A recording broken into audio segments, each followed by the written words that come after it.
Hi friends, నమస్తే. Welcome back to our channel. నేను మీ భాగ్య. ఇవాల్టి మన రెసిపీ పాస్తా చిప్స్ అండి. చాలా టేస్టీగా, క్రిస్పీగా, క్రంచీగా చిన్నపిల్లలు చాలా ఇష్టంగా తింటారండి. ఒక్క 5 మినిట్స్లో చిన్నపిల్లలు, పెద్దవాళ్ళు అందరూ ఈవినింగ్ టైంలో తీసుకోవచ్చండి. చాలా చాలా టేస్టీగా ఉంటాయి. ఇప్పుడు ఈ పాస్తా చిప్స్ ఎలా తయారు చేయాలో చూద్దాం. ముందుగా ఒక బౌల్ తీసుకొని రెడీగా పెట్టుకోవాలండి. అందులో 1 కప్పు పాస్తా తీసుకోవాలి. ఈ పాస్తా మనకు ఏ డిజైన్స్తో ఉంటే అవైలబుల్గా మనం ఆ డిజైన్ పాస్తా తీసుకోవాలి.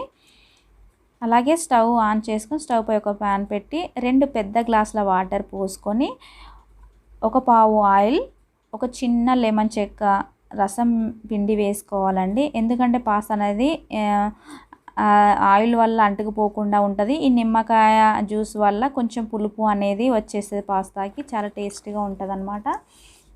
పాస్తాని మనం 80% ఉడికించుకోవాలండి. అలా ఉడికితేనే మనకు పాస్తా చిప్స్ అనేది చాలా టేస్టీగా వస్తాయి.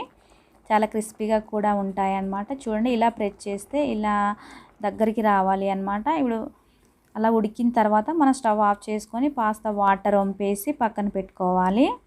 ఇప్పుడు ఒక బౌల్ తీసుకొని అందులో 3 టేబుల్ స్పూన్ గోధుమ పిండి ఆర్ మైదా పిండి తీసుకోవాలి. నేనైతే మైదా పిండి తీసుకున్నానండి. అందులో కొద్దిగంత సాల్ట్, 1 స్పూన్ మిర్చి powder, 1/2 table spoon garam masala add చేసుకోవాలండి. అప్పుడు వేసుకొని ఆ పిండిని చక్కగా కలుపుకోవాలి. ఇప్పుడు ఆ పిండిని మనం పాస్తాపై కొద్దిగా వేసుకుంటూ పాస్తాకి మొత్తం పట్టేలా చక్కగా కలుపుకోవాలి. ఒకవేళ మనకు చేతితో కలపరాదు అనుకుంటే ఇలా కొద్దిగా పిండి యాడ్ చేస్తూ ఎగరవేస్తూ కలుపుకోవాలన్నమాట. ఇలా కలపడం వల్ల పాస్తాకి చక్కగా పడుతుంది. స్టవ్ ఆన్ చేసుకొని స్టవ్ పై ఆయిల్ వేసి ఆయిల్ హీట్ ఎక్కిందా లేదా అని టెస్టింగ్ కోసం ఒక పాస్తాను వేసుకుంటే అది చక్కగా కాలుతుంది కదా. ఇప్పుడు మనకు ఆయిల్ అనేది డీప్ ఫ్రైకి కరెక్ట్గా ఉందని అర్థం అన్నమాట. ఇప్పుడు పాస్తాను మనం అందులో ఆయిల్లో ఎంత పడితే అంత వేసుకోవాలన్నమాట. ఎక్కువ మరీ వేయకుండా కొంచెం మనకు ఫ్రీగా ఉండేటట్టు వేసుకోవాలి. చూడండి, వేసినప్పుడు ఎక్కువ పొంగింది కదా, ఇప్పుడు లైట్గా బురుగు వచ్చేస్తుంది. కాబట్టి ఈ బురుగు రావడం తగ్గితే మనకు పాస్తా అనేది ఫ్రై అయినట్టు అనమాట. ఈ చిప్స్ అనేది చక్కగా ఫ్రై అయిపోయినట్టు. చూడండి, ఇలా గోల్డెన్ కలర్ వచ్చిందంటే మనకు పాస్తా చిప్స్ రెడీ అయిపోయినట్టేనండి.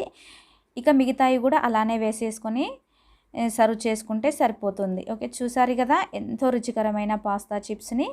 ఈ వీడియో కనుక మీకు నచ్చితే లైక్ చేయండి, షేర్ చేయండి, సబ్స్క్రైబ్ చేయండి. పక్కనే ఉన్న బెల్ నొక్కి ఆల్ క్లిక్ చేయండి. మరొక మంచి రెసిపీతో మీ ముందుకు వస్తాను. అంతవరకు బాయ్ బాయ్.